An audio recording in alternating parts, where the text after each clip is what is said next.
Buen día, Happy Family, ¿cómo están ustedes? Contentísima, muy contenta de poder hablar hoy sobre salud mental y bienestar emocional. Este es un sueño más que podemos hacer realidad a través de Happiness. Y va a ser muy breve mi intervención, porque la estrella de este día es otra persona, es esa que están viendo allí proyectada en sus pantallas. La verdad es que cuando surgió este evento, nosotros estuvimos hablando sobre de qué otras maneras puede Happiness aportar no tan solo a la felicidad de las personas, sino también a ese equilibrio interno que todos debemos tener para lograr verdaderamente esa vida feliz, como siempre nosotros promulgamos. Y por eso decidimos abordar el tema de la salud mental y del bienestar emocional. Nosotros buscando información encontramos que esa salud mental es ese estado de bienestar mental que nos permite a nosotros como seres humanos hacer frente a diferentes situaciones a las que se nos presentan en la vida, a esos momentos tan difíciles, esos momentos de estrés que a veces nos afectan. Y naturalmente, esa salud mental afecta la forma en que nosotros pensamos, nos sentimos y también actuamos. Entonces, hoy, buscando la importancia de este momento, pues viendo diferentes estadísticas, encontramos que alrededor de 1 de cada 5 niños, niñas y adolescentes, es diagnosticado con un trastorno de salud mental. Quizás antes nosotros no veíamos evidenciado estas, digamos que todas estas estadísticas, si así se quiere, sino que vivíamos muy ajenos a ellas. De igual forma, una persona se suicida en el mundo cada 40 segundos aproximadamente. Eso es alarmante, alarmante, porque nosotros, quizás como no nos afecta directamente, no vemos el impacto que tiene. Pero más allá, las personas con trastornos mentales graves mueren de 10 a 20 años antes que la población en general. Entonces, ¿qué hemos decidido nosotros? Que este es un tema urgente, es un tema que nosotros debemos atender y que nos haría muy bien poder normalizar dentro de nuestras conversaciones en el día a día. Y eso es precisamente lo que nosotros queremos a través de este evento. Desde 2019, nosotros como Happiness hemos asumido ese compromiso de agregar valor en diferentes temas relacionados al bienestar integral, a la felicidad, a ese bienestar en el trabajo que sentimos y sobre todo en esta iniciativa de salud mental a través de diferentes eventos de bienestar colectivo. Así que desde Happiness nosotros educamos para la felicidad. Eso es lo que hacemos. Facilitarles a ustedes herramientas positivas que son ampliamente estudiadas, basadas en psicología positiva, basadas en ciencia de la felicidad, para que podamos todos incrementar esos niveles de satisfacción con nuestra vida y siendo personas más completas, con mejores herramientas, más equipadas, pues podamos ser intencionalmente felices. Así que hoy tenemos plato fuerte, tenemos a Isabel Rojas Estapé, una gran persona, gran ser humano y excelente profesional, para que hablarles un poquito de ella. Ella es psicóloga clínica, también es periodista, trabaja desde hace ya 12 años en el Instituto Español de Investigaciones Psiquiátricas junto a su familia. Ha creado diferentes iniciativas sobre el tema de bienestar y salud emocional. En sus consultas realiza terapia de pareja, terapia emocional e individual y asiste a las personas con trastornos de personalidad, emocionales o gestión del entorno. Ella es profesora invitada a diferentes universidades españolas y también es columnista del periódico El Debate. Actualmente, Isabel se dedica a, además de dar sus consultas a las personas, a impartir charlas, a educar, a dar conferencias sobre todos estos temas que tanto nos hacen falta hoy día. Así que yo le invito a ustedes a seguirla en sus redes, a no despegarse. Yo soy una fan de todo lo que ella comparte porque me parece que agrega muchísimo valor. Y sin más, pues Isabel, bienvenida, el escenario es tuyo. Al final vamos a tener una sesión de preguntas y respuestas, así que manden por el chat toda la información que deseen que Isabel les conteste. Bienvenida, Isabel. Pues muchísimas gracias a todos los que estáis ahí. Bueno, estaba yo escuchando la musiquita, bueno, pues todo lo que estaba viendo de que está haciendo Happiness y bueno, realmente estaba impresionada. Os voy a compartir, espero que lo podáis ver todos y que se vea claramente, una pequeña presentación para un poco todos estos temas que vamos a hablar a lo largo de esta tarde en España, pues esa mañana en República Dominicana. He visto que estáis desde Perú, desde Argentina, algunos que estáis desde aquí, desde España, desde Madrid. Bueno, que utilicemos como esta hora para disfrutar, pero también para conoceros, para sacar como algunas cosas en clave que os puedan ayudar en vuestra vida. Nosotros en la consulta hay muchas veces que pues, algún paciente cuando viene a la consulta siempre le vemos dos personas. Normalmente o mi padre y yo, o mi hermana Marian y yo, o bueno, pues algunos de los que estamos aquí. Y muchas veces nos dicen, bueno, es que sois muy prácticos. Bueno, pues a mí me gustaría que estos pequeños tips que vayan surgiendo o que os voy a ir diciendo, pues que los podéis extrapolar y os puedan ayudar a vuestra vida. Y empecemos lo primero de todo con plantearnos, ¿qué es para mí? ¿Qué es para mí Pepito, María, Patricia, Marta, José Manolo? ¿Qué es para mí la felicidad? Yo a día de hoy estoy haciendo la tesis doctoral sobre la felicidad. Por desgracia llevo ahora como 3 meses que no he hecho mucho, para que no nos vamos a engañar. Pero es un tema en donde yo me he dado cuenta que cada uno puede pensar una cosa distinta. Y sin embargo, todo ser humano quiere ser feliz.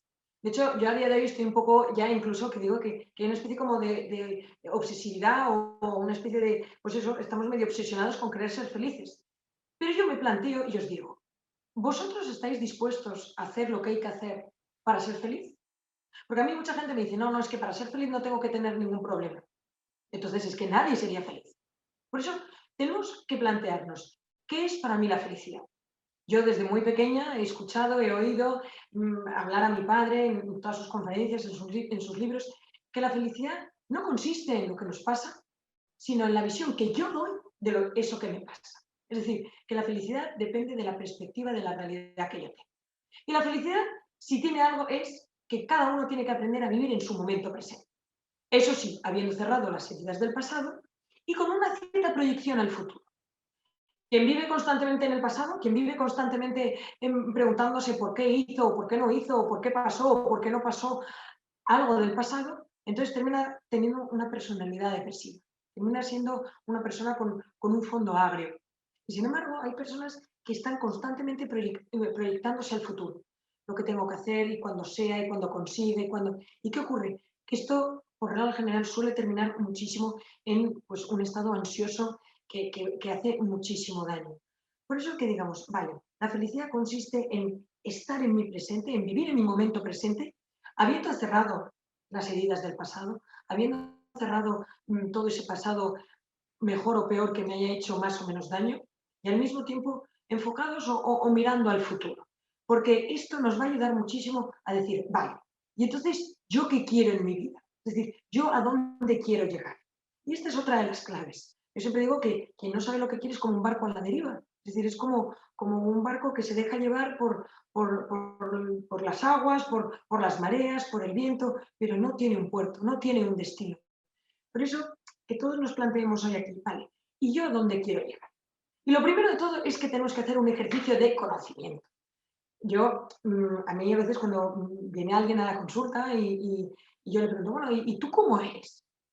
Me ha pasado en muchas ocasiones que digan, uy, Isabel, pero qué pregunta más difícil. Entonces, claro, a mí me hace gracia porque yo pienso, esto es como si uno va al traumatólogo y no sabe que le duele. Bueno, pues que hagamos todos este ejercicio interior.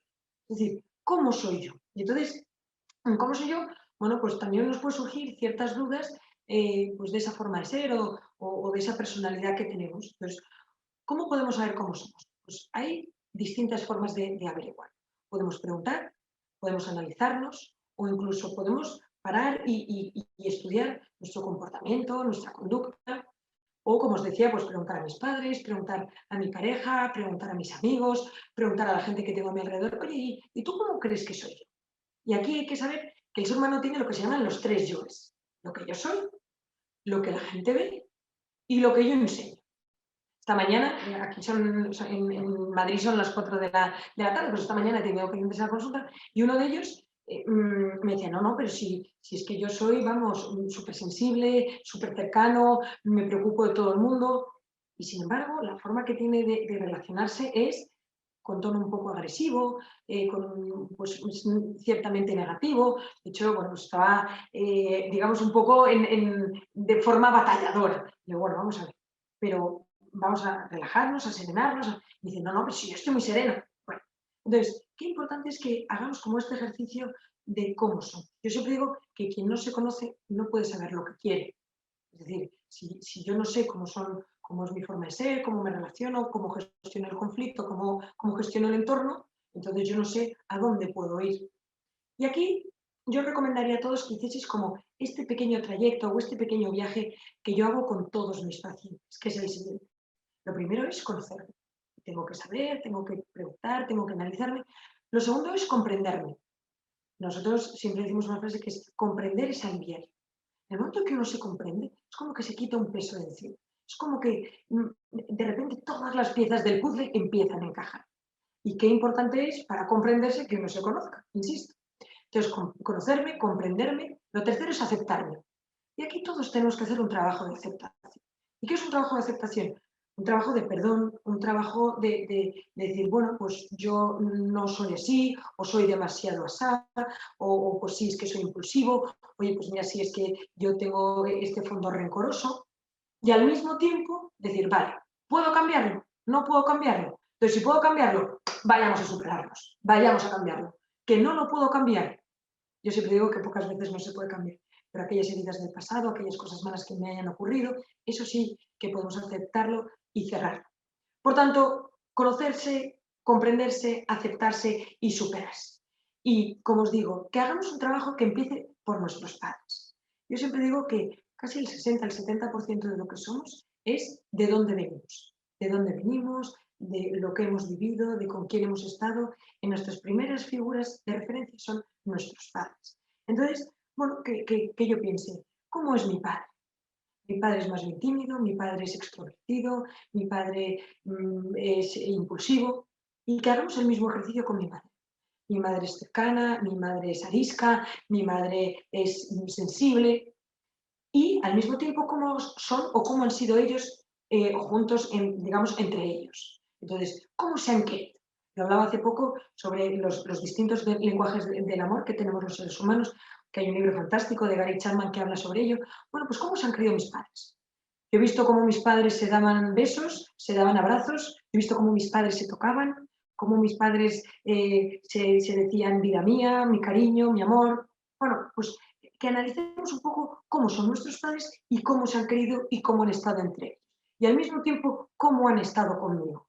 Han sido exigentes, han sido rígidos, han sido flexibles, han sido, bueno, pues un poco que analicemos cómo ellos han actuado con nosotros. Y al mismo tiempo, que hagamos como un pequeño ejercicio de lo que yo digo hermanos. Es decir, ¿tengo más hermanos? ¿No tengo más hermanos? ¿Qué número de hermano hago?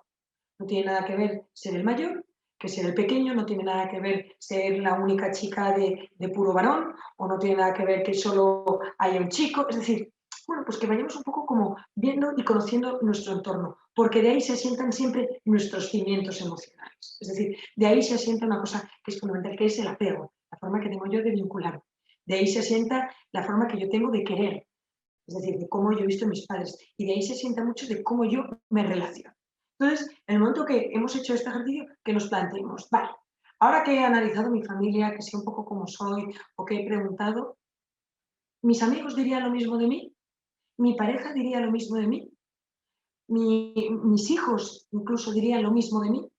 Entonces, bueno, que vayamos cuestionándonos o que nos vayamos preguntando estas cosas, porque es lo que nos hace darnos cuenta de un poco cómo somos y realmente las cosas que nos pasan alrededor. Y al mismo tiempo que nos planteemos cómo he ido yo solventando, cómo he ido yo enfrentándome a los conflictos, las batallas, los problemas, los traumas que he ido viviendo en mi vida. Me bloqueaba, me remangaba y decía, venga, por ello yo lo puedo solucionar. Me han hecho tanto daño que es pensar que me puedo hacer daño y entonces me quedo en casa, me bloqueo. O sea, un poco que cada uno de nosotros, según lo que hemos ido viviendo, con quién hemos vivido y cómo nos han tratado, vamos a irnos dando cuenta de esa personalidad, de esa forma de ser que tenemos. Y a todo esto hay que añadir el COVID. Entonces yo tengo algún paciente que me dice, bueno, Isabel, tampoco es para tanto. Pues sí, porque el COVID nos ha hecho cambiar. De una u otra forma, en mayor o menor medida, el COVID nos ha cambiado a todos. Y si no, algo que nos podemos plantear todos es que el COVID nos ha hecho darnos cuenta que el ser humano no es tan inmortal. Nosotros pensábamos, por cosas que yo he estado estudiando, que he leído, que he visto, que he escuchado, pues eso, que el ser humano era inmortal, que íbamos a vivir 150 años, que la tecnología iba a hacer que, bueno, que fuésemos unos superhéroes. Y no. El COVID, el pequeño virus, nos ha demostrado que somos mucho más vulnerables de lo que pensábamos y al mismo tiempo que somos pues, mucho más humanos o mucho más de carne y hueso de lo que pensábamos. Por eso, que analicemos y pensemos, vale, ¿a mí cómo me ha afectado? Me he vuelto más hipocondríaco, es decir, me he vuelto más miedoso a todas las enfermedades físicas o psicológicas, me he vuelto más arisco, me he vuelto más frío, más distante, me he vuelto más cariñoso, me he dado cuenta oye, que la vida son 2 días y entonces que tengo que ser más cariñoso. ¿Cómo a cada uno de nosotros nos ha afectado el COVID?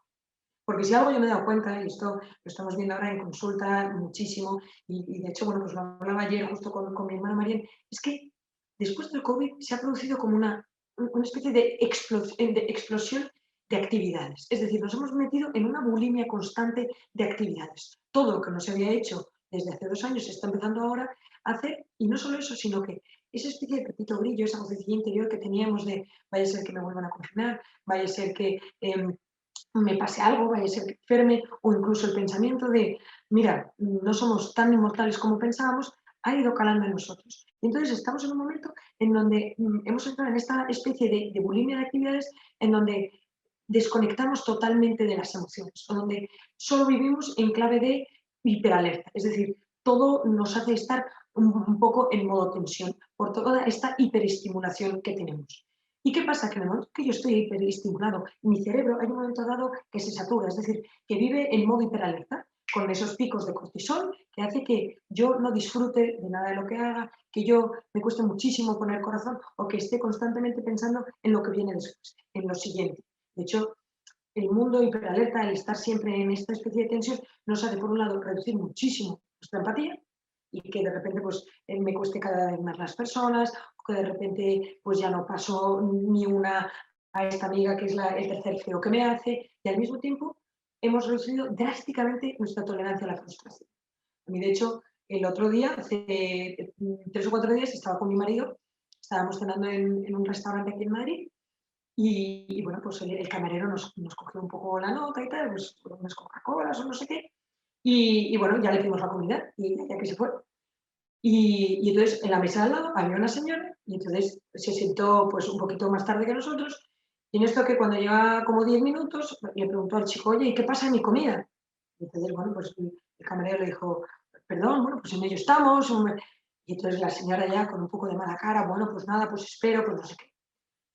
Pasaron otros 10 minutos, 20 minutos en total, y vuelve la señora a preguntar, perdone, ¿y mi comida? Sí, lo siento, es que dicen que en cocina que ha habido un pequeño colapso y demás, pero ahora se lo traemos. Y de repente la señora se puso a gritar, enfadadísima, esto no puede ser, esto, se levantó y se fue.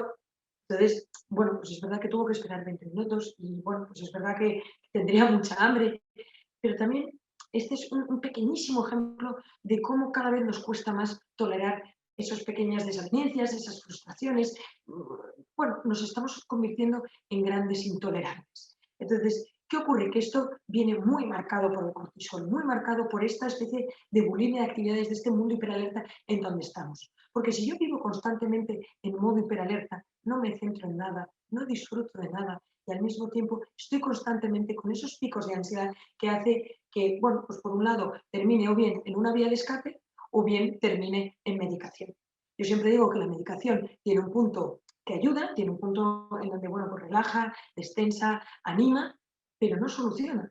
Por eso, qué importante es que nosotros sepamos en el momento en que estamos y que nos demos cuenta y digamos, vale, cuidado, estoy viviendo con demasiados inputs, con demasiados to-dos, con demasiada checklist, con demasiadas cosas en general. Porque ¿qué ocurre? Que nuestro cerebro necesita como un desfogue. Yo siempre digo que nuestro cerebro es como una olla a presión.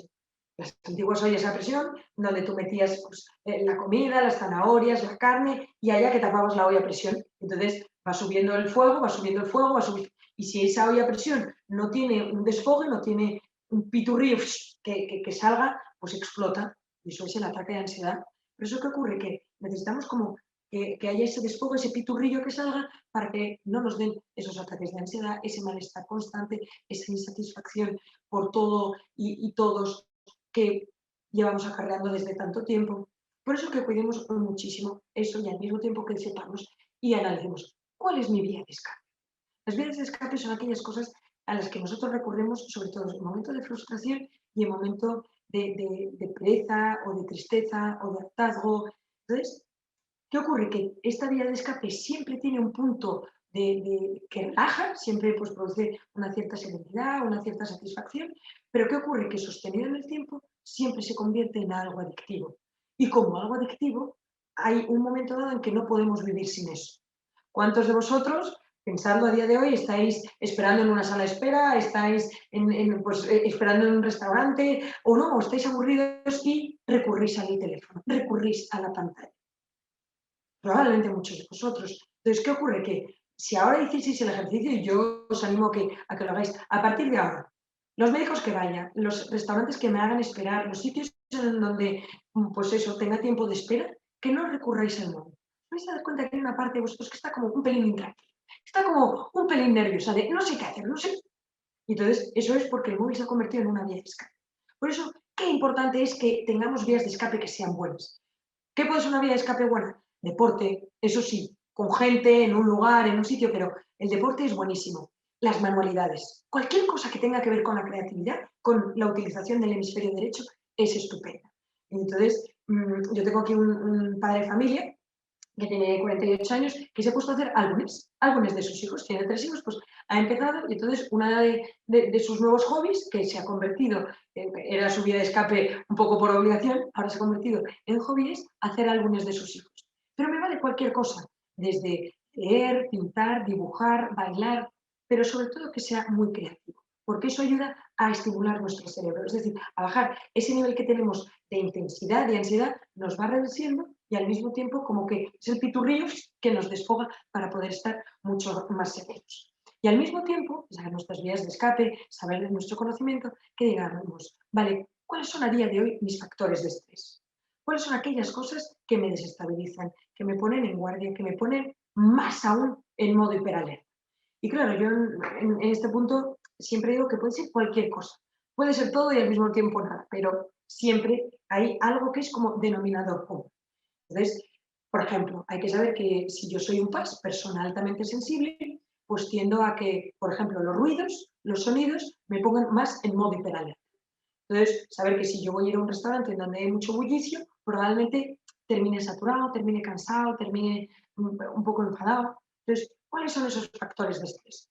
Puede ser la cronopatía, puede ser, es decir, la necesidad constante de aprovechar el tiempo, pero puede ser un recuerdo del pasado, o puede ser simplemente pensar en una persona, o tener que hacer un to-do, o enfrentarme a mi jefe. Es decir, pueden ser múltiples cosas. Pero que ahí los analicemos y los tengamos como muy detectados, porque en el momento que descubramos nuestros factores de estrés, nos vamos a ir dando cuenta y vamos a ser conocedores de cómo se transforma mi personalidad. Y aquí yo siempre recomiendo hacer como lo que nosotros en consulta llamamos esquema de personalidad. Es decir, saber cómo soy, saber cuáles son mis factores de estrés y cómo reacciono. Es decir, cómo respondo. Y entonces, en cómo respondo, siempre puede haber una parte psicológica y una parte física. Por ejemplo, si yo soy una persona de fondo obsesivo, pues mi factor de estrés puede ser que tengo que hablar con mi jefe. Y entonces, en el momento en que yo sé que voy a hablar con mi jefe, pues mi respuesta psicológica es darle muchas vueltas a todo. Es decir, potenciar esos pensamientos bucle que no terminan. Entonces, esa es una respuesta psicológica que tiene siempre unas consecuencias o una respuesta física. Entonces, en la respuesta psicológica tenemos que saber cómo funciona nuestro cerebro. Es decir, que tengamos unas pequeñas nociones. A mí me gustaría que salieseis hoy todos de aquí con ciertas nociones de cómo funciona el cerebro. Nosotros cuando nacemos, nuestro cerebro es plano, es llano. Y de hecho es, mirad, os lo voy a enseñar. Estas son las cosas buenas de hacerlo online. Esto es un cerebro. Cerebro, el doble tamaño del cerebro normal. Y nuestro cerebro, cuando nosotros nacemos, es plano. Simplemente tiene estos dos lóbulos de aquí, que es donde está el sistema reptiliano, el cerebro reptiliano. A medida que nosotros vamos naciendo y madurando, nuestro cerebro va madurando de atrás hacia adelante. Y lo último que madura es esto de delante, que es lo que está detrás de la frente, que se llama la corteza prefrontal, lo que en esta diapositiva se llama como neocórtex. Cuando nosotros nacemos, el sistema reptiliano es el de la emoción, es decir, el de pura supervivencia. Es el que primero se forma, pero también el que primero se activa. Y de hecho, hay una parte del sistema reptiliano que es instintivo. Si yo toco algo que quema, voy a retirar la mano. Y eso es puro sistema reptiliano. ¿Qué ocurre? Que a medida que yo voy creciendo, se va creando, en segundo lugar, lo que se llama el cerebro límbico, el sistema límbico. El cerebro límbico se crea desde el primer día de vida fuera del útero materno. El cerebro reptiliano desde que estamos en la tripa de nuestra madre. Y el sistema límbico se crea desde el apego, desde cómo me han cuidado, cómo me han querido, cómo me han tratado. Por eso es muy importante hacer todo el trabajo que os he dicho anterior de conocernos y de saber de dónde venimos y cómo nos han querido. Entonces, el sistema límbico es el segundo que se va formando o que va evolucionando y que al mismo tiempo es el que se encarga sobre todo de las emociones, de todos los sentimientos, de todas las emociones. Entonces, ¿qué pasa? Que hay una parte en donde, bueno, pues todos sentimos cuando hacemos cosas. Lo que pasa es que, dependiendo de lo que hayamos vivido, esa emoción o ese sentimiento puede ser de una u otra forma. Y ya no es a partir de los aproximadamente 12 años que la corteza prefrontal, lo que os decía, lo que en esta diapositiva pongo como neocórtex, que empieza a madurar. Y es la corteza prefrontal la que me da esa capacidad de pensar, de razonar, de tener pensamientos abstractos, es decir, lo que nos hace pues, un poquito más superiores que los animales. Entonces, ¿qué ocurre? Que en el momento en que yo estoy en forma hiperalerta, en el momento en que yo voy con cortisol por las nubes, lo primero que actúa es sistema reptiliano. Es decir, mi cerebro actúa, digamos, de abajo hacia arriba. Y sin embargo, lo perfecto, no sé si lo perfecto, pero lo más completo es de arriba hacia abajo. Lo razono mientras pienso y por tanto actúo. Y esto es importantísimo que lo tengamos como muy en mente, porque si no, ¿qué ocurre? Que siempre vivimos, o siempre que estamos en este modo hiperalerta, vivimos en clave de supervivencia y puramente instintiva. Y ahí es cuando sale la impulsividad o la labilidad emocional, de repente estar triste, de repente estar contento. Por eso, lo importante es que sepamos cómo funciona nuestro cerebro dependiendo de nuestros factores de estrés y dependiendo de cómo somos. Y al mismo tiempo, hemos dicho cómo respondo yo psicológicamente y cómo respondo yo físicamente. Aquí también, y os lo pongo, es importante que conozcamos que el cerebro tanto del hombre como de la mujer no funciona de la misma manera. Es decir, el cerebro del hombre tiene conexiones interneuronales entre ambos hemisferios, mientras que el de la mujer es con ambos hemisferios. Por eso yo muchas veces de broma digo que el hombre cuando hace una cosa la hace muy bien. Sin embargo, la mujer hacemos muchas cosas a la vez. Y siempre cuento una anécdota muy graciosa y es que hace muchos años, cuando casi recién casada con mi marido, en un momento dado él volvió del trabajo y estábamos los dos en la cocina y preparamos, bueno, pues me acuerdo que era como un queso y un aperitivillo y demás. Y entonces yo me dijo, bueno, ¿sabes? No sabes el día que he tenido porque... Entonces sacó el queso y se puso a cortar el queso.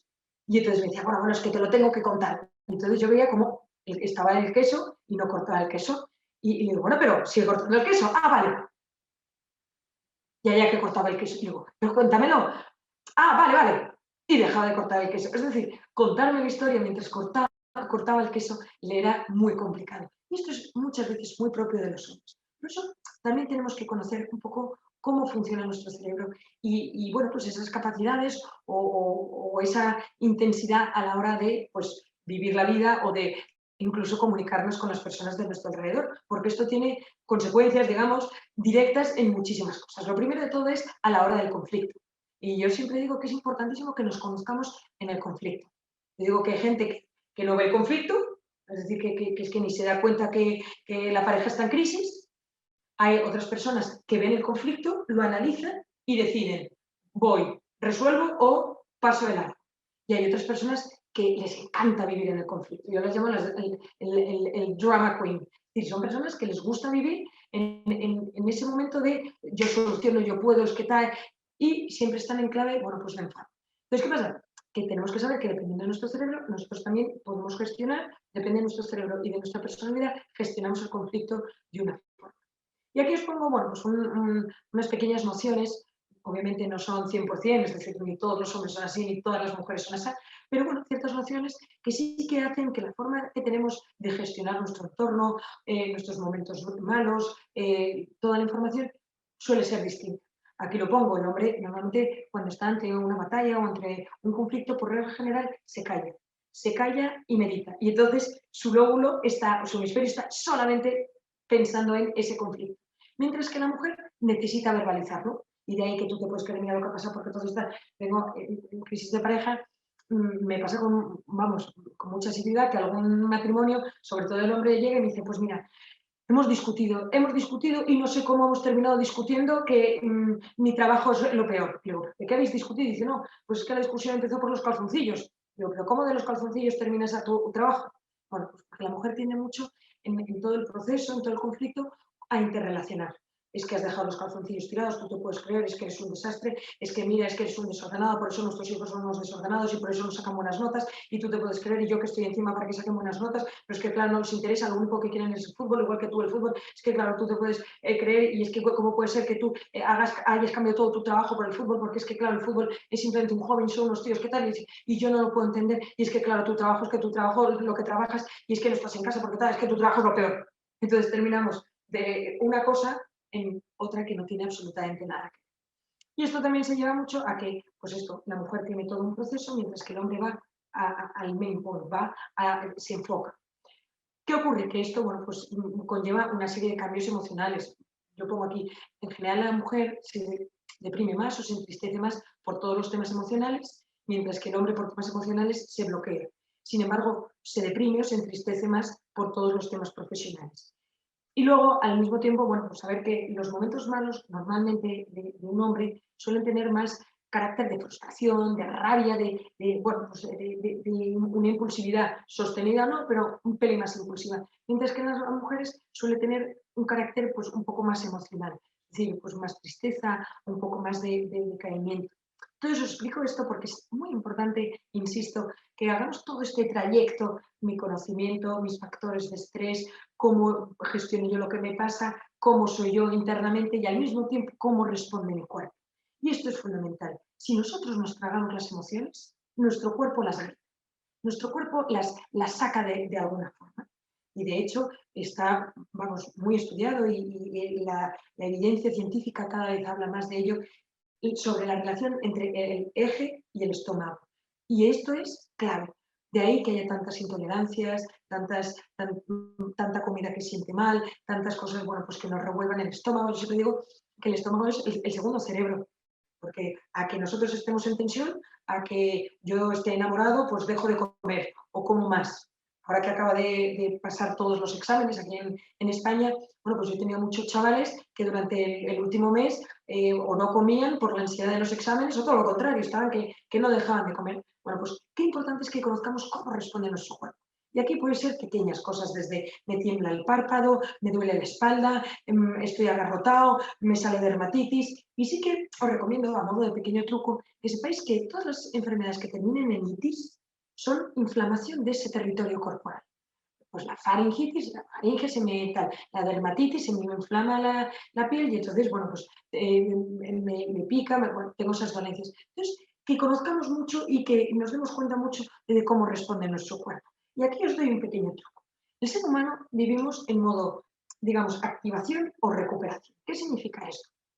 Que hay una parte de nosotros que está en modo activación, en modo a la batalla, en modo tengo que hacer, que es lo que se llama sistema nervioso simpático, que muchas veces es muy bueno porque nos hace, bueno, pues activarnos y nos ayuda a ser pues, más eficaces, más eficientes, pero no podemos estar constantemente en este modo. Si estamos siempre en modo activación, nuestro cuerpo hay un momento dado que se va a romper, hay un momento dado que se va a saturar y entonces entra en sistema nervioso parasimpático. ¿Qué significa esto? En modo recuperación, es decir, en el momento en que uno es capaz de desconectar con ese modo hiperalerta, ese modo en donde uno está, y su organismo, su mente se recupera. Es como una recuperación del sistema inmune que nos viene muy bien porque ayuda a que pongamos todos los niveles otra vez de forma basal, de forma, digamos que el contador hace.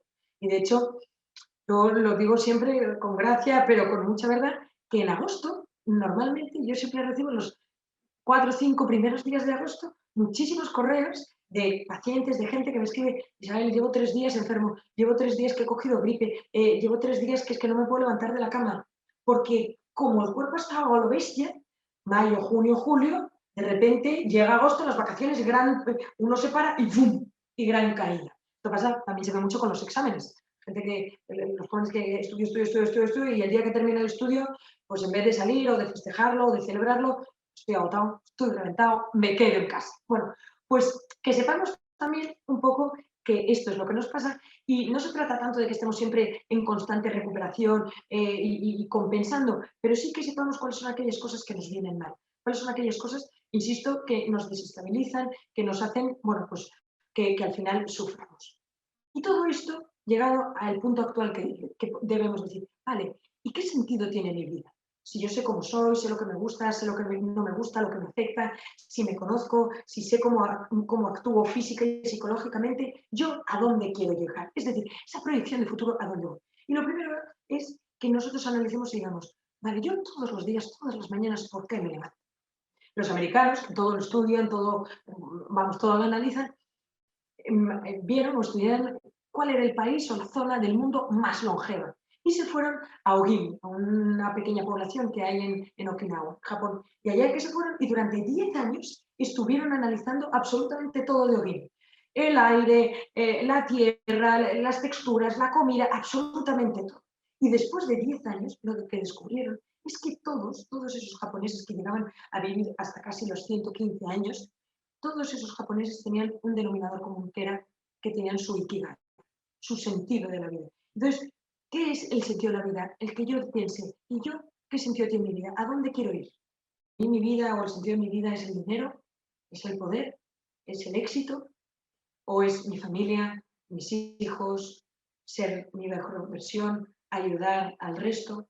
Entonces, que hagamos un ejercicio y tiene que ser, insisto, muy propio, muy personal, porque del sentido de la vida yo podré tener mi proyecto de vida. Es decir, dependiendo de lo que yo quiera en la vida, yo podré establecer como unas bases para poder ir caminando y llegar a ese target o llegar a ese punto final de mi camino. Y ese proyecto de vida tiene que tener estas 4 notas, que a lo largo de la vida cada nota se va potenciando de una u otra forma. A mí me preguntaba un paciente el otro día, pero Isabel, amor, trabajo, cultura y amistad siempre, toda la vida por igual. No, obviamente hay periodos en la vida en donde hay que potenciar el trabajo, otros periodos en donde hay que potenciar el amor, otros periodos en donde hay que potenciar la amistad, pero siempre cuidar estos 4 puntos. Y os voy a dar 4 pinceladas de cada uno de ellos que creo que os puede venir muy bien para tener como ese asentamiento, esa base para el resto de vuestra vida. El primero de todo es el amor. Yo siempre digo que el amor es el antídoto contra el sufrimiento. El amor es el que da sentido a nuestra vida, pero un amor en donde esté bien enfocado, un amor en donde yo soy querido y me quieren, un amor en donde tiene pues 4 bases. La primera de todas es saber y tener una cierta armonía con uno mismo, lo que yo llamo el amor a uno mismo, que no es por soberbia, no es por vanidad, pero sí que tengamos parte de nuestra personalidad bien aceptada. Y por eso todo el trabajo anterior que os decía. Y aquí entra la famosa autoestima. Es decir, que nosotros sepamos cuáles son nuestras cosas buenas, nuestras cosas malas, cuáles son aquellas cosas, bueno, pues que nos hacen más daño, que nos afectan. Y esto es importantísimo, que nos queramos y que estemos cómodos con nosotros mismos. Porque para estar bien con alguien, primero tengo que estar bien conmigo mismo. Y esta es una ley de psicología que es fundamental que todos recordemos. El segundo punto en el amor es amor hacia otra persona. Decía Platón, es impresionante, no hay amor que no haga valiente a cualquier cobarde. ¿Cuántos de nosotros conocemos a gente que de repente se ha enamorado y se ha transformado? Y de repente hace locuras y de repente, bueno, pues se arriesga o no, o hace todas aquellas cosas que dijo que no iba a hacer. Bueno, pues que sepamos que el amor es lo que da sentido a nuestra vida. ¿Qué pasa? Que el amor evoluciona igual que evoluciona el ser humano y por tanto evoluciona también la forma que tenemos de querer y evoluciona también la forma que tenemos que saber querer a la otra persona. Y esto es importantísimo. Yo siempre digo que hay que aprender a querer en muchas ocasiones, porque nosotros vamos cambiando, la otra persona va cambiando y hay que saber amoldarse porque si no terminamos en vidas paralelas, en vidas en donde, bueno, pues nos pueden unir unos hijos, una hipoteca, una casa, pero por desgracia no la emoción. Y esto es muy importante que lo cuidemos. El tercer tipo de amor es el amor sí, el amor a creencias, a ideales, a intangibles, a algo superior. Yo siempre digo que cuando uno cree en algo tiene muchísima más fuerza, más fortaleza, o sea, supera casi todo. Y puede ser el amor a Dios, el amor al karma, el amor a lo que sea. Yo tengo un paciente bueno, pues, que ha cogido por bandera el amor a la democracia. Por lo menos a día de hoy en España, bueno, pues está un poco complicado. Pero bueno, es decir, que tengamos como visiones de futuro mucho más elevados, que nos da una visión de la realidad mucho más amplia. Y finalmente, el amor o una buena relación con nuestros padres. No significa que tengamos que quedar a nuestros padres como tal, pero sí que esas pequeñas heridas o ese pequeño pasado o toda mi relación con ellos esté sano, esté con una herida cerrada. No puede ser una herida que supure y que, bueno, pues saque ese dolor constantemente. El segundo punto es el trabajo. Y el trabajo siempre digo que tiene dos patas. Una pata que es pasión, un trabajo que me guste, un trabajo en donde yo le pueda poner corazón, y al mismo tiempo una pata, digamos, económica. Siempre digo que la gente que trabaja solo por dinero, al final termina amargado, termina frustrado. Y sin embargo, bueno, pues quien trabaja solo por pasión, si puede vivir sin que le remuneren, pues qué suerte. Pero bueno, que tiene que tener como estas dos vertientes. Y tenemos que hacer porque nos guste, porque disfrutemos el trabajo, sabiendo que todo trabajo tiene un punto, tiene un momento, tiene en un momento dado algo automático.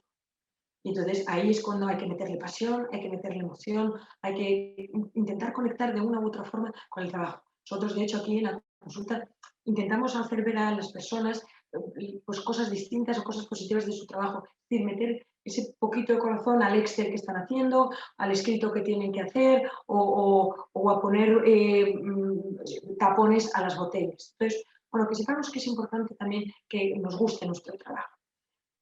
El tercer punto es el conocimiento, la cultura. Es decir, tenemos que volver a tener curiosidad por la vida. Y ahí es saber, leer, es decir, que llenemos nuestra cabeza. Yo siempre digo que el que tiene vacía la cabeza tiene vacío el corazón. Y si tengo vacío el corazón, lo voy llenando de cosas que hay al exterior. Por tanto, que tengamos ese punto de conocimiento. Y aquí doy un pequeño truco que quizá bueno, pues os pueda ayudar, y es que sepamos algo sobre todo. Es decir, que seamos las personas que más sepamos de delfines, que más sepamos de geografía, entendedme, que más sepamos, que disfrutemos mucho con un tema y al mismo tiempo que sepamos algo sobre todo. Que podamos saber cómo va la guerra, qué han dicho ahora los chinos, lo que ha pasado en Estados Unidos. Es decir, bueno, pues que tengamos un cierto conocimiento de pequeñas cosas, porque eso nos va a ir dando un conocimiento que nos va a hacer libres. Y finalmente, hemos dicho amor, trabajo, conocimiento, cultura y amistad. La amistad es el plato fuerte de la vida y es lo que yo siempre lo defino como la sal y la pimienta de la vida, lo que da una consistencia, un gusto distinto.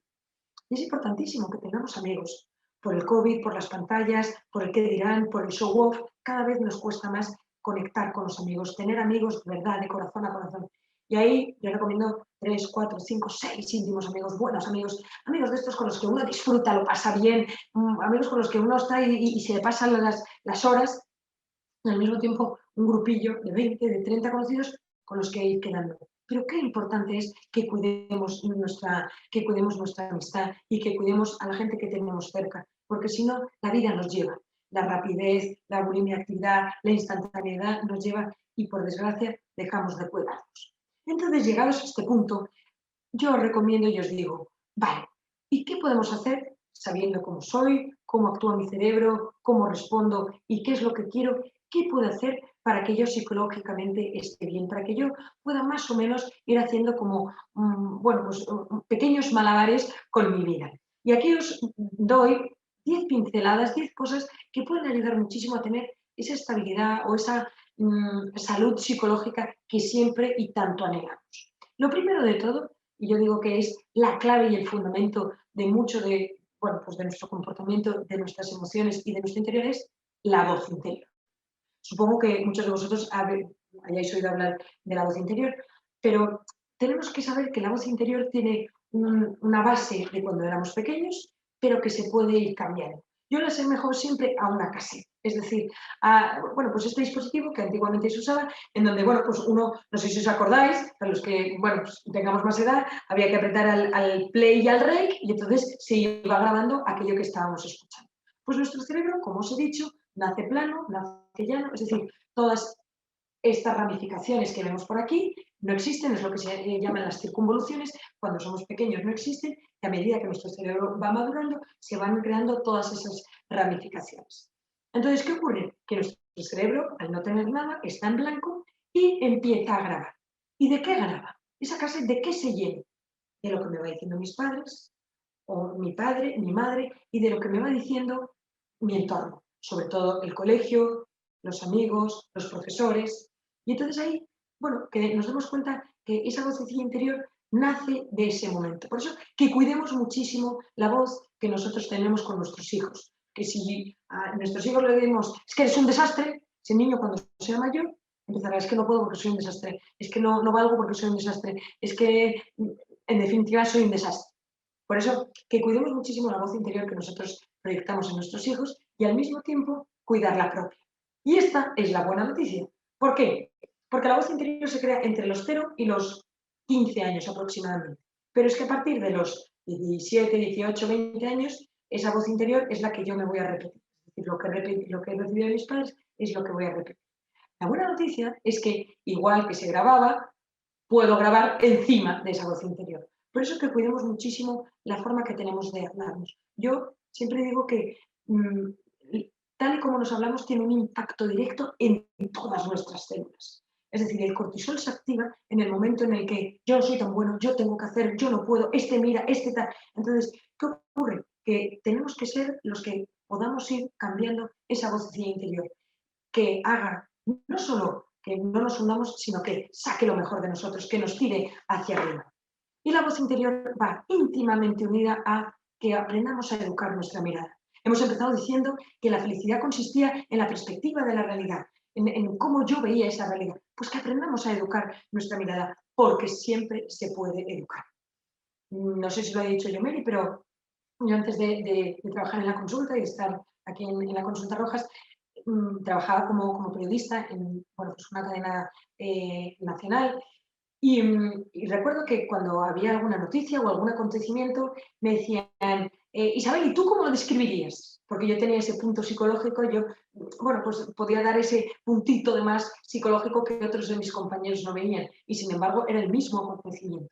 Por eso que aprendamos a darnos cuenta que podemos ser los primeros que cambiemos la forma de ver la perspectiva, nuestra realidad. Susumu Tonewa, un japonés, decía que, o sea, descubrió que una de las cosas más importantes para el ser humano es que cuando una persona recuerda algo con intensidad, es decir, una imagen placentera, nuestro cuerpo se pone como si estuviese viviéndola. Esto pasa lo mismo con el cortisol. Si yo vivo o recuerdo alguna situación de estrés, como puede ser mi jefe, me llama mi jefe, qué nervios, y si yo no sé, y si yo no puedo, entonces me pongo en modo cortisol, en modo hiperalerta. Con las imágenes placenteras pasa lo mismo, es decir, reduzco ese cortisol y estoy muchísimo mejor. Por eso, que nosotros nos demos cuenta que podemos esculpir nuestro cerebro en tiempo real según lo que vemos. Y esto no significa que no veamos lo negativo, esto no significa que no veamos que hay una leona que ha cogido a su cría. Sin embargo, podemos pensar, qué horror, esta leona se está comiendo a su cría, cómo está de mal el cambio climático, que incluso las leonas se tienen que comer a sus propias crías. O podemos incluso pensar y decir, o no, o la leona está cuidando, está salvando, está saliendo huyendo, o quizá no, con su cría. Por eso que nos demos cuenta que podemos ver siempre el lado positivo, la otra cara. Insisto, no significa que no exista lo negativo, no significa que no haya una serie de cosas que no veamos, pero que aprendamos a potenciar lo positivo y al mismo tiempo que lo verbalicemos, que lo digamos. Podemos decir qué horror, qué calor hace en Madrid, o que digamos, la verdad es que hace muchísimo calor en Madrid, pero qué cielo tan azul. Pero oye, qué alegría cómo están todas las flores. Es decir, que podemos siempre meterle ese input de educación de la mirada y al mismo tiempo que lo verbalicemos, porque tenemos que aprender a coger como, entre comillas, manía o como algo positivo, el hablar en positivo, el que podamos verbalizar también las cosas en positivo. Y estas dos cosas, educar la mirada y al mismo tiempo la voz interior, va a hacer que toda mi actitud cambie. Y este es uno de los puntos en donde nosotros en consulta hacemos más referencia. Porque tenemos que saber que la actitud previa entre cualquier cosa va a determinar cómo voy a estar yo ante eso. Seguro que os ha pasado de un lunes, qué horror de lunes, y obviamente el lunes va a ser horroroso. Sin embargo, si uno empieza en un modo, porque ha educado su voz interior de, venga, vamos a por el lunes. ese lunes va a ser mucho más llevadero. Y no solo va a ser más llevadero, sino que la forma en la que yo esté con las cosas, con mi trabajo, con mis hijos, con mis amigos, en lo que yo tenga que hacer, va a cambiar totalmente mi balanza o mi valencia emocional. Entonces, bueno, que nos demos cuenta que la actitud nos hace que podamos estar muy bien en cualquier momento. Insisto, no significa que no nos pase nada malo, pero que podamos también percibir lo bueno con esa voz interior, con ese mensaje interior que nosotros tenemos y por tanto actuar. Y aquí yo siempre recomiendo como dos pequeñas cosas. La primera de todas es el optimismo. Y el optimismo no es más que la alegría, que podamos, insisto, verbalizar, decir, expresar cosas positivas, que siempre nos pasa, pero que son muy pequeñas y muchas veces imperceptibles. No nos damos cuenta. Porque como vivimos en esa bulimia actividad, ese modo hiperalerta, nos cuesta muchísimo detectar esas pequeñísimas cosas que están, que existen, pero a las que no les damos especial importancia. Y al mismo tiempo que podamos ponerle ese punto de pasión. Y la pasión no es más que meter corazón, ponerle emoción a las acciones. No ir en clave de to-do, en clave de checklist, sino ponerle ese un poco de corazón, esa emoción de lo que estamos haciendo. Es decir, en vez de decir, venga, tengo que ir a trabajar, oye, voy a hacer porque me apetezca ir a trabajar. Uno es simplemente una acción, la otra es una emoción, una acción con emoción. Y bueno, que nos damos cuenta que todo trabajo con un poco de corazón puede ser un trabajo impresionante. Había una anécdota de muchos años que se contaba del presidente Kennedy, que se fue, estaba digamos, en sus momentos bajos de popularidad y uno de su gabinete de prensa dijo, mire, presidente, tenemos que mejorar esto y subir un poco su popularidad, bueno, porque como sigamos así, pues las elecciones se van al garete. Y entonces decidieron que iba a hacer como una especie de road trip por Estados Unidos. Y ella que se fue a la NASA.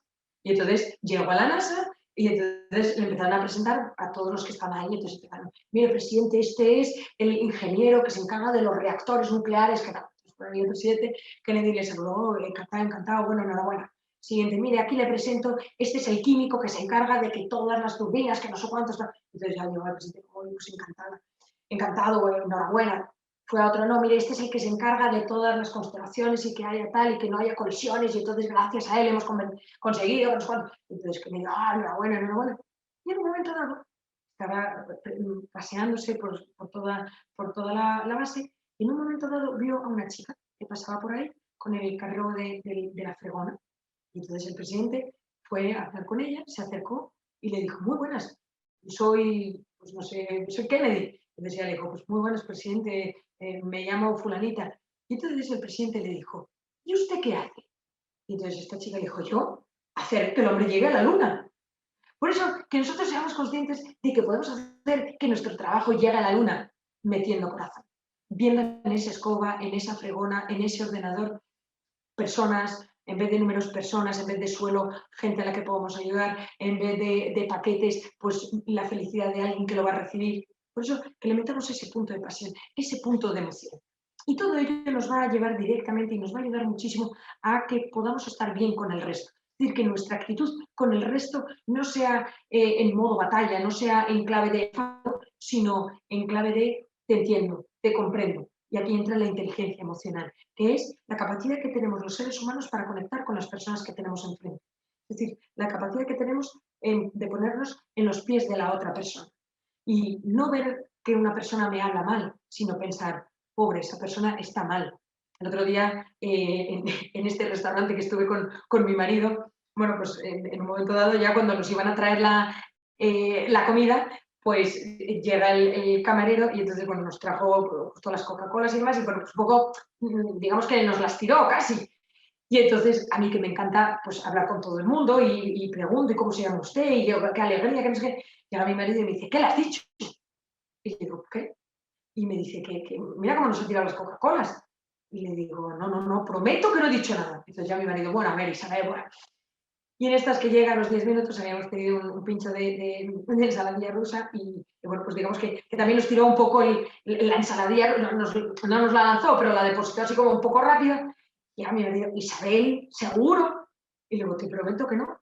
Y entonces, en un momento dado le dije, bueno, quizás que esta persona lleve trabajando 8 horas sirviendo Coca-Colas y ensaladillas rusas y ya no puede más.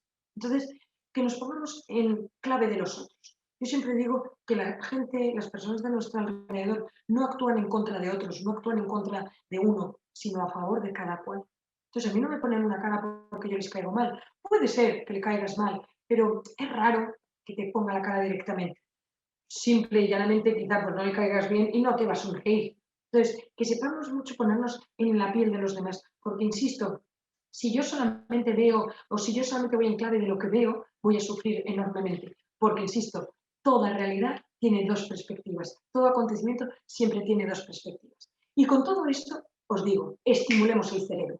Y esto es importantísimo, desconectemos de las pantallas. Yo cada vez que hago una conferencia online pienso que es irónico porque digo, mira, estamos aquí teniendo una conferencia, bueno, pues con todos vosotros que estáis en Perú, en Argentina, en República Dominicana, etcétera, etcétera, pero que tengamos como un uso correcto de las pantallas.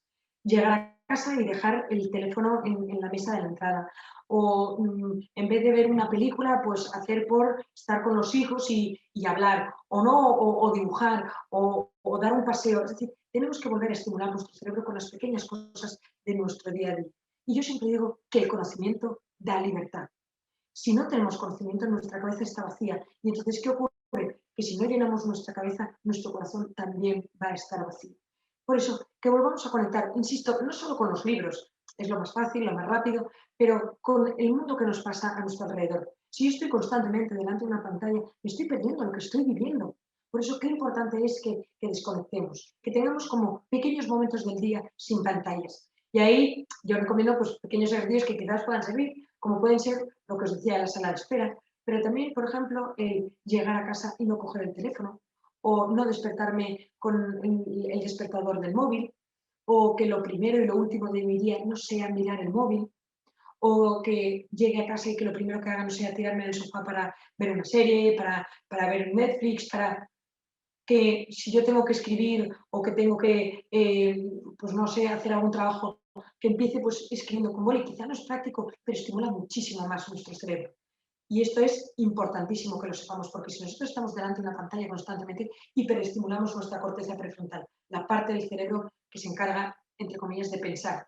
Y si yo estoy siempre delante de una pantalla estimulada con luz, sonido y movimiento, mi corteza prefrontal nunca se va a relajar. Y de ahí que haya bueno, pues, tantos déficits de atención y personas que les cueste tanto concentrarse. Por eso, insisto, que volvamos un poco a esos libros, a excursiones, a salir, a vivir en nuestro día a día, en lo que estamos viviendo en ese momento. Y otro de los puntos, otro de los ingredientes es que podamos posponer la recompensa, es decir, que podamos aprender a trabajar nuestra voluntad. Nosotros también una de las cosas que más hacemos en consulta es lo que llamamos tabla de ejercicios de la voluntad. Entonces, que cada uno de vosotros se ponga una pequeña tabla de ejercicios para irse superando cada día. Y pueden ser ejercicios desde me levanto en el momento que suena el despertador hasta termino todo lo que empiezo o termino aquella actividad que he empezado y no tengo 3 pantallas abiertas en el ordenador. O, por ejemplo, no me llevo el móvil al cuarto de baño o intento no ducharme con música. Es decir, que tengamos bueno, pues esos pequeños ejercicios que nos hagan crecer, que hagan que nosotros bueno, pues podamos con nuestra conducta. Porque si no, ¿qué ocurre? Que terminamos viviendo siempre de apetencias. Y las apetencias terminan siendo sensaciones. Y las sensaciones hay un punto, hay un momento dado que siempre son insuficientes, siempre nos producen insatisfacción. Nosotros muchas veces hablamos de que si nuestra vida no tiene sentido, la llenamos de sensaciones. Y esas sensaciones siempre terminan por ser insuficientes, siempre tienen un punto de quiero más. Y produce ese pequeño vacío existencial de nada me llena. Por eso que empecemos a trabajar, insisto, en posponer las gratificaciones.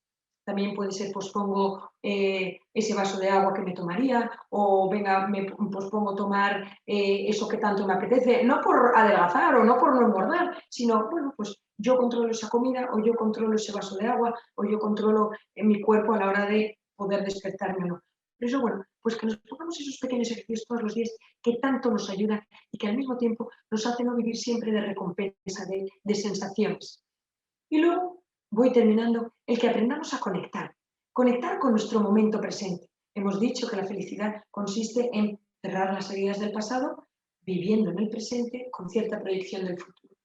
Pues que conectemos con esas pequeñas cosas que nosotros hacemos. Y aquí os doy un pequeño truco, el que hagamos por potenciar nuestros sentidos. Es decir, que si vamos a un sitio, que realmente miremos qué bonito es este sitio, qué árboles tan bonitos, qué decoración, cómo me gustan.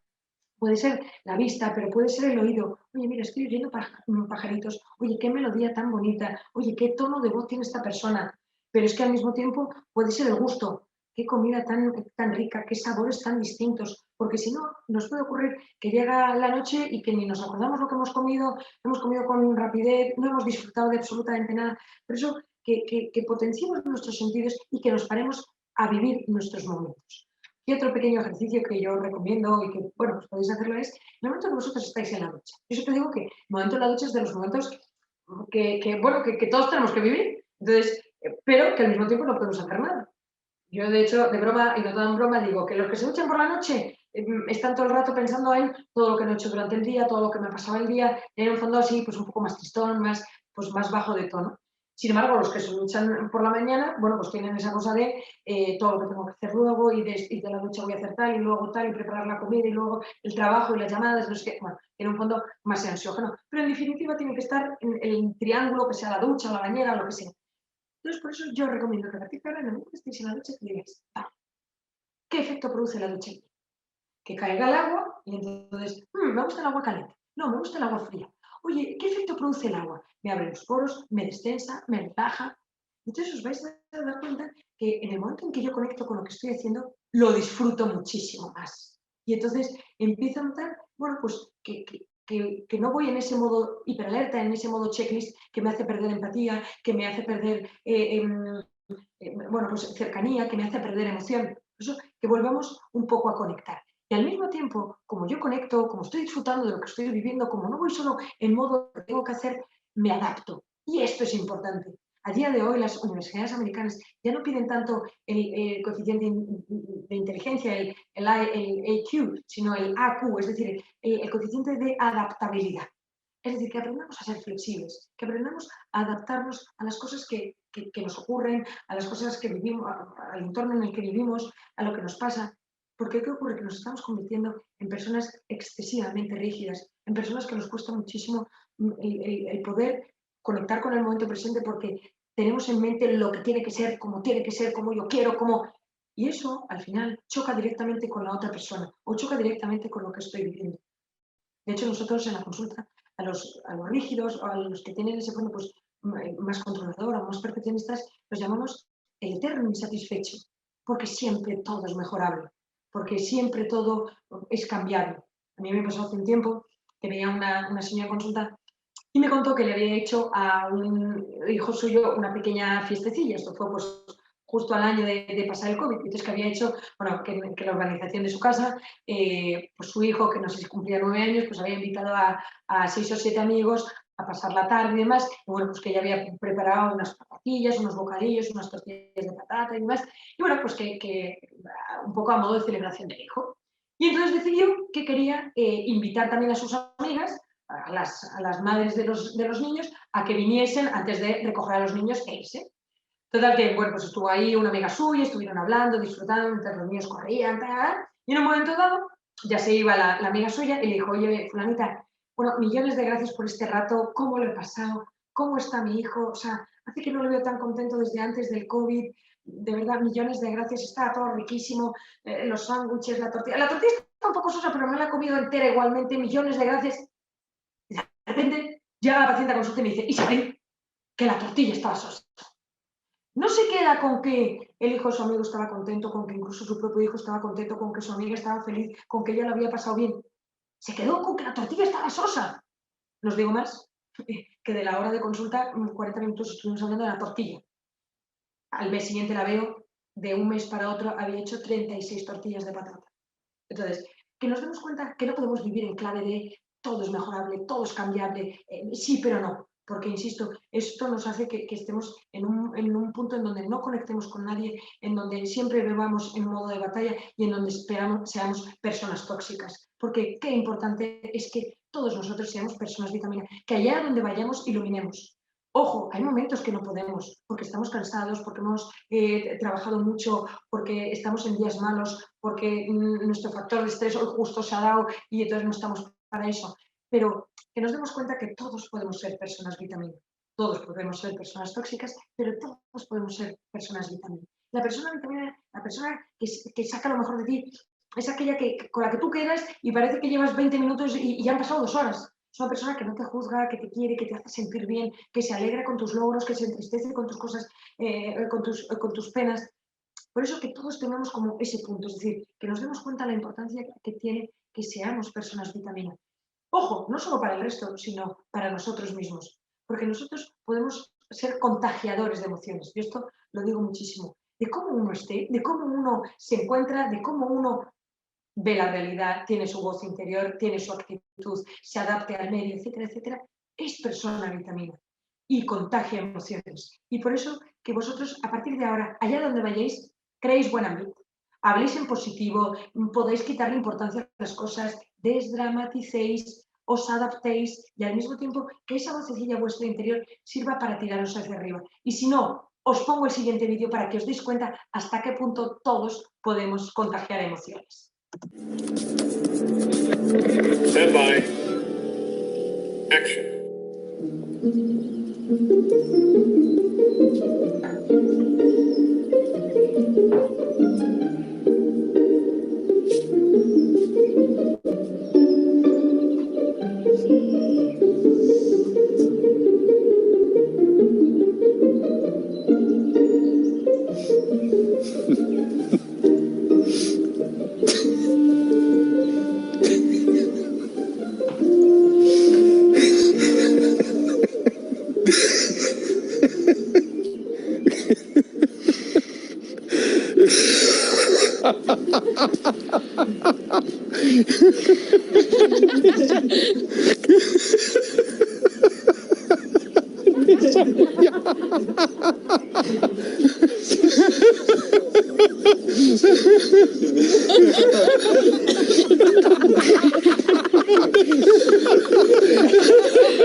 Pues bien, que sepáis que todos aquellos que no os habéis reído vivís un poco en modo cortisol, en modo hiperalerta. Muchísimas gracias. Bravo, bravo, bravo, Isabel. Felices nosotros, pues, de haber compartido contigo, de haberte escuchado. La verdad es que es muy enriquecedor y tenemos algunas preguntas. Permíteme ir con la camarita aquí. Bueno, te voy a hacer las preguntas. ¿Libros que recomiendas para conocernos y para aprender cómo funcionamos cerebralmente? Bueno, a ver, aquí tiene truco. Recomiendo sobre todo mi hermana Marian, el primer libro, Cómo hacer que te pasen cosas buenas. Es un libro muy bueno que creo que ayuda mucho a conocerse. Luego mi padre tiene otro libro que se llama ¿Quién eres?, en donde habla sobre los distintos tipos de personalidad, que también está muy bien. Y luego hay otro libro que se llama Tus zonas erróneas, por un autor americano que se llama Dyer, con Y, en donde habla mucho sobre aquellas cosas que, sin ser malas, nos hacen daño, como puede ser el fracaso, el miedo, la incertidumbre. Bueno, es un libro que ayuda también mucho a que, bueno, pues nos podamos plantear un poco cómo somos. Y luego pues hay libros sobre distintas temáticas. El patito feo, de Boris Cyrulnik, sobre la resiliencia, la fortaleza que tenemos para reponernos ante las adversidades. Hay alguno de Fernando Alberca que también es muy bueno, sobre las impulsividades. Bueno, digamos que estos libros son los que, así un poco de base, yo recomendaría. Excelente. ¿Recomendarías estos libros para adolescentes también? Para que se aprendan a conocer y a ser más seguros de sí mismos. El de Tus zonas erróneas, sí. El de mi hermana Marian, Cómo hacer que te pasen cosas buenas, sí también. Y luego hay un autor americano que se llama Siegel, Siegel, que tiene un libro sobre el cerebro de los niños, que está muy bien. Es verdad que no habla mucho sobre la evolución a los adolescentes, pero es muy bueno también, que yo lo recomiendo. De todas formas, si queréis, bueno, escribirme algún correo electrónico por mi Instagram. Yo también de vez en cuando voy subiendo libros y voy subiendo cosas que voy leyendo y que me parecen muy interesantes. Ahí tenéis también sugerencias, pero si no, escribirme algún correo y os lo voy diciendo. Pero tanto el de mi hermana María como el de Tus zonas erróneas, como el de los de Fernando Alberca, sí que son también para adolescentes. Es verdad, y esto tenemos que saberlo, que entre los 12, 13, 14 años hasta los 20 se produce en el cerebro lo que se llama la poda neuronal, es decir, hay una explosión neuronal bestial. Entonces, es un momento en donde se producen todos los cambios del ser humano y ahí que aparezca la adolescencia, las rebeldías, etc.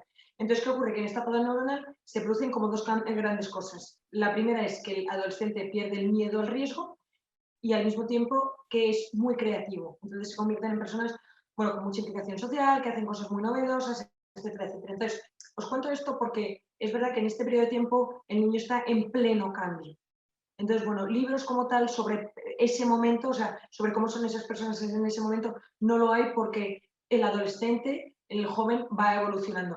Pero sí es verdad que todos los de Fernando Alberca ayudan mucho también en esa transición. Excelente. Mire, aquí tenemos algunas preguntas muy interesantes sobre herramientas para utilizar. ¿Cuáles herramientas se pueden utilizar para superar el luto? Nos preguntó alguien de la audiencia. Para superar el límite. El luto, la muerte de un familiar. Bueno, normalmente el duelo, las pérdidas de alguien muy querido es de las cosas que más duelen, porque bueno, la esperanza, es decir, la emoción que produce una pérdida siempre es muy negativa. Uno cuando está triste hay un punto de esperanza de salgo de esto. Cuando alguien está frustrado tiene también un punto de saldré de esta. El que tiene ansiedad un punto de me puedo, vamos, podré estar mejor. Sin embargo, en el duelo, cuando perdemos a alguien, sabemos que esa persona no la vamos a ver. Y tenemos que saber que es un periodo en donde vamos a tener, primero, muchísima labilidad emocional.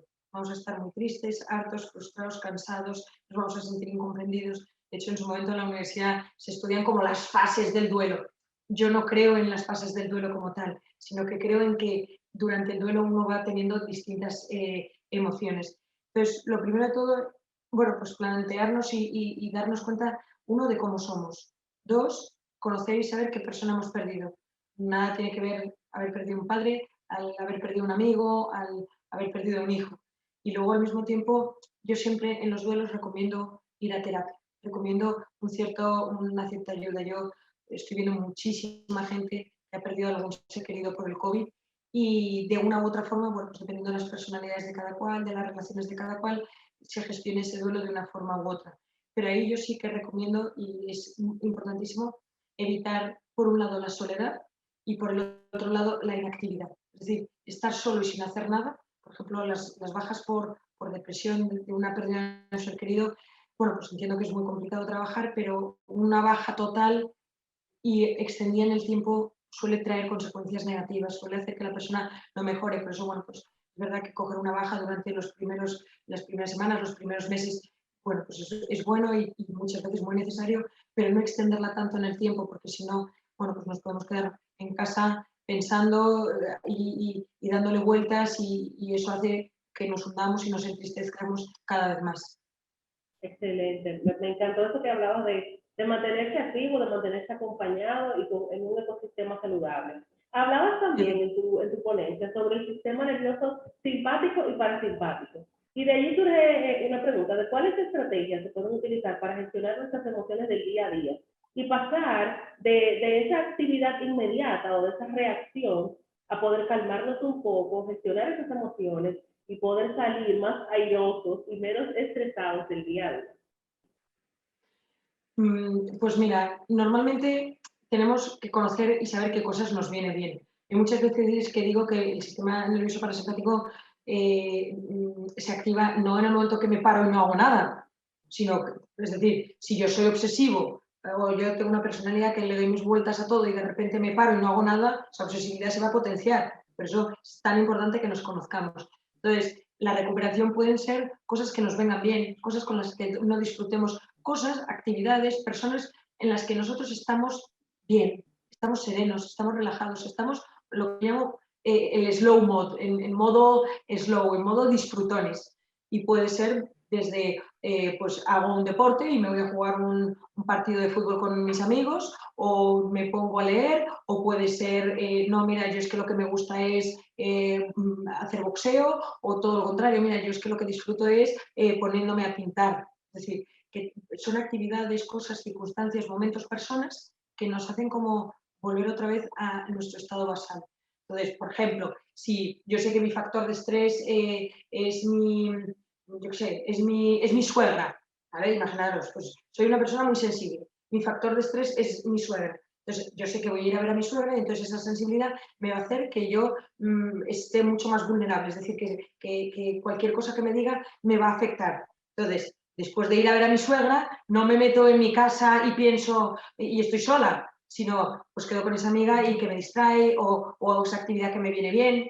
No, es que yo tengo pacientes que me dicen, no, yo después de no sé qué, o después de mi suegra, lo que tengo que es que irme a la cama. Cuidado, cuidado, porque eso descansa, físicamente descansa, pero psicológicamente muchas veces no. ¿Vale? Por eso, bueno, que nos conozcamos cuál es mi factor de estrés, cómo reacciono yo física y psicológicamente y qué me viene bien, qué me recupera. Y ahí, bueno, pues un poco todo lo que yo os decía y con los consejos que os daba. Que tengáis ahí como cosas, un par de cosas a mano, que sepáis que os viene bien, sabiendo, insisto, que normalmente estamos compensando, pero que si yo he tenido un periodo de muchísimo trabajo con un jefe un poco terrible, pues entonces que también tengo que tener un fin de semana de relax, o que tengo que tener un fin de semana de actividades con amigos, un fin de semana en donde me coja la bici y me vaya con mis hijos a donde sea.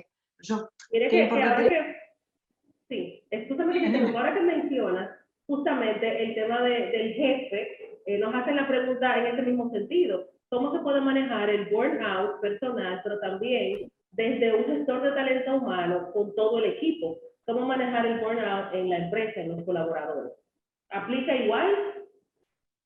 Claro, es que el burnout es normalmente por el trabajo, es decir, el mero hecho del trabajo, la acción de trabajar.